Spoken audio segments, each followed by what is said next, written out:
I have 4 quarterbacks that you should consider placing future bets on to win the Heisman Trophy in 2026. Let's dive in.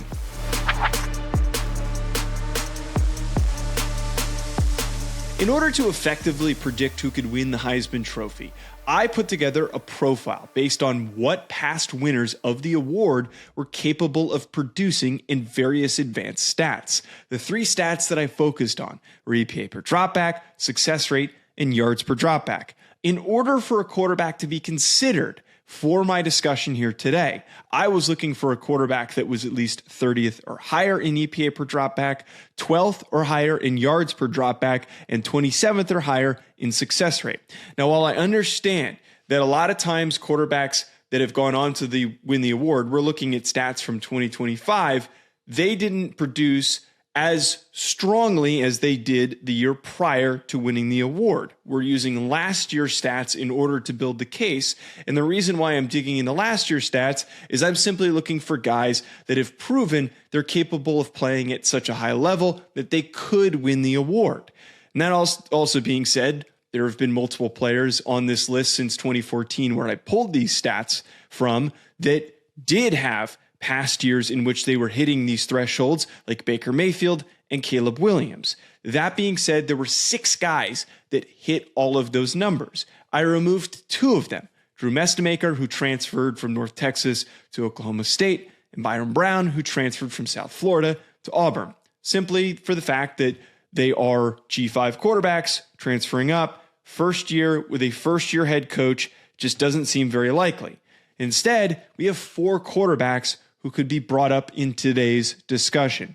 Those 4 QBs were Jayden Maiava from USC, Damon Williams from Washington, CJ Carr from Notre Dame, as well as Julian Sayin from Ohio State. Let's break down each quarterback and why they each make sense. The first quarterback that I'm the most interested in that I think was getting a lot of buzz midway through the year and then fell off because he didn't finish as strong as I think many people were hoping for is Jayden Maiava from USC. Now, there's one big thing that we can lean on here. He's playing in Lincoln Riley's offense that has produced multiple Heisman winners. And I think for the fact that this past year he was first in EPA per dropback, he was first in yards per dropback, and 5th in success rate, that's a strong indicator that he's capable of playing at a very high level. He just needs to play more consistently in bigger games. Right now, he's at plus 2,700 odds to win the Heisman Trophy, so there is incredible value here.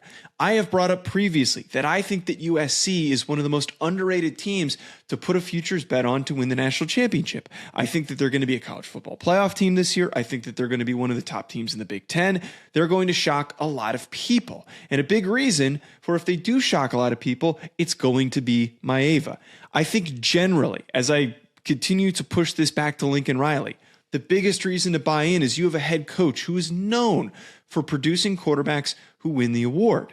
And while we haven't had a quarterback capable of being in the mix since Caleb Williams, I think that Maiava is the best example recently of a guy who has the tools to play at an elite level to go on and become a first-round pick and to also be maybe just at least a finalist for the Heisman Trophy. Miller Moss, and I said this when he took over the job, was a mistake for them to turn to. He physically was not built well enough to take advantage of what Lincoln Riley was bringing to the table offensively. So that being said, keep an eye out for Jayden Maiava. I really think he's going under the radar this season for being a really dynamic player.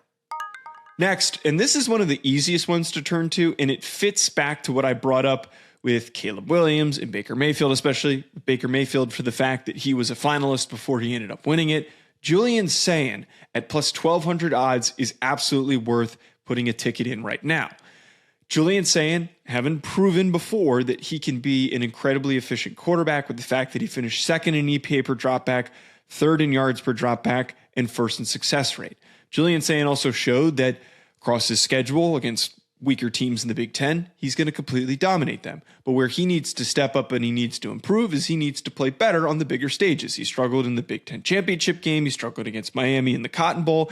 He started off a little slow against Michigan and started to get rolling. We need more performances across the board like the ones that he had in the middle of the year. Sayin showed also that despite the fact that he has the best player in college football that he's throwing to in Jeremiah Smith, that this award is always going to lean towards the guy throwing the ball, not the guy catching it. So I think that Julian Sayin, with a new offense, with Arthur Smith leading things, that should work better to his skill set, should be a little bit more play action, should take some pressure off his shoulders. They're going to run the ball a little bit more. And I don't think he's going to struggle as much with pressure in his face like he did against Indiana and against Miami. So for him to not be directly right at the top for Heisman odds at plus 1,200, it has also really, really good value.